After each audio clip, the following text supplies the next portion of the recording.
प्रेम म्हणजे नेमकं काय असतं? फक्त दोन माणसांचं एकमेकांवर अवलंबून असणं, की याच्याही पलीकडे काहीतरी आहे? आजच्या या विश्लेषणात आपण कॅरल मॅक्लिअर यांच्या एस्थेटिक रिअलिझम या विचारसरणीच्या आधारावर प्रेमात वारंवार होणाऱ्या 5 मोठ्या चुकांबद्दल बोलणार आहोत.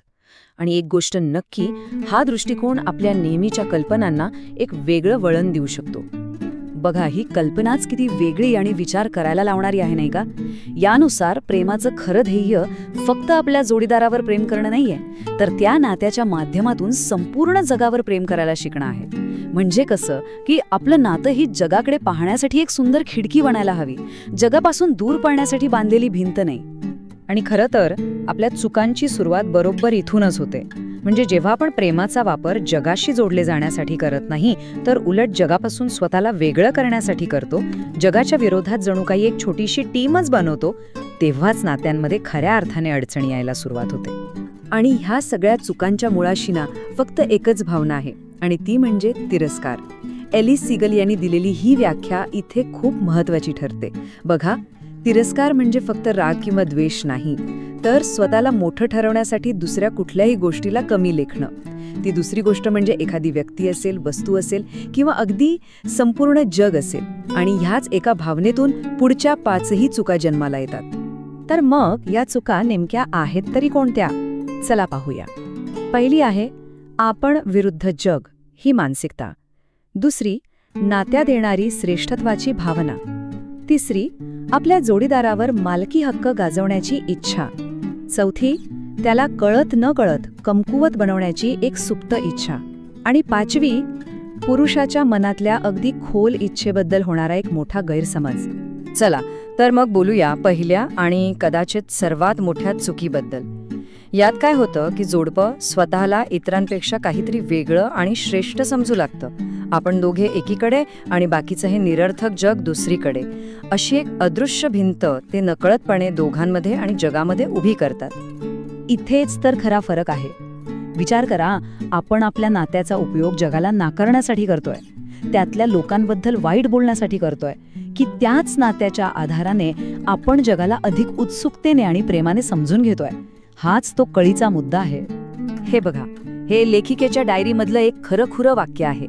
म्हणजे त्या स्टीव्ह सोबतच्या नात्या इतक्या गुंतून गेल्या होत्या की त्यांना वर्गातले शिक्षक, मित्रमैत्रिणी, अभ्यास हे सगळ्यांच्या सगळं मूर्खपणाचं वाटू लागलं होतं. जेव्हा प्रेम आपल्याला जगाचा तिरस्कार करायला शिकवतं, तेव्हा ते असं आपल्या जगण्यालाच मर्यादित करून टाकतं. आता वळूया दुसऱ्या चुकीकडे, जी थेट नात्याच्या आतच घडते. ही आहे स्वतःला आपल्या जोडीदारापेक्षा भावनिक किंवा बौद्धिकदृष्ट्या श्रेष्ठ समजण्याची भावना. ह्या विचारधारेमध्ये या भावनेसाठी एक खूप छान उपमा वापरली आहे, फाईन चायना भावना. म्हणजे जणू काही स्त्रीच्या भावना ह्या खूप महागड्या, नाजूक, जपून ठेवण्यासारख्या फाईन चायना प्लेट्स आहेत, आणि पुरुषाच्या भावना म्हणजे वापरून फेकून देण्यासारख्या पेपर प्लेट्स. हा दृष्टिकोनच नात्यासाठी किती घातक आहे बघा.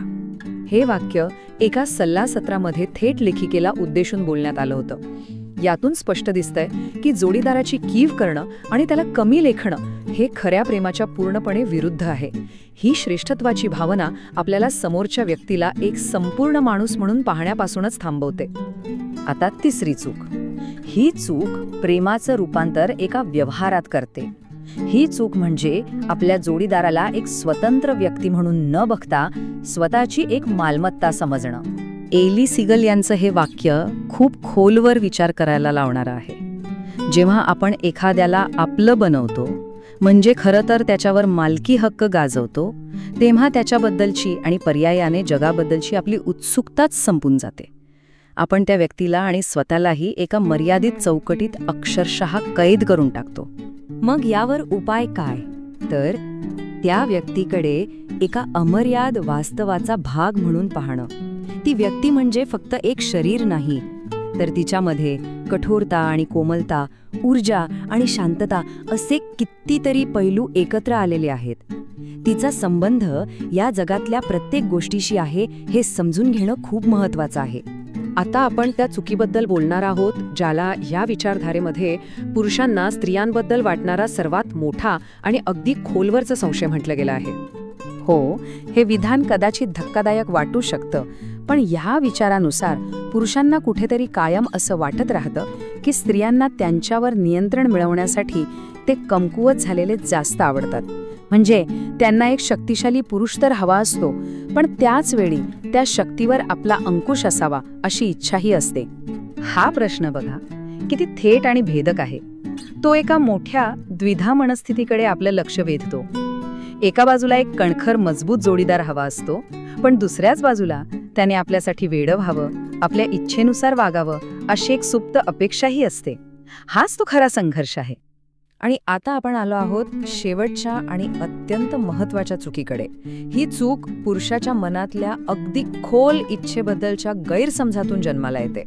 या विचारानुसार लैंगिक संबंध म्हणजे केवळ शारीरिक आकर्षण नाही, तर त्याच्या खूप पलीकडची गोष्ट आहे. ते म्हणजे दोन व्यक्तींचं जगाला एकत्रितपणे स्वीकारण्याचं एक प्रतीक आहे.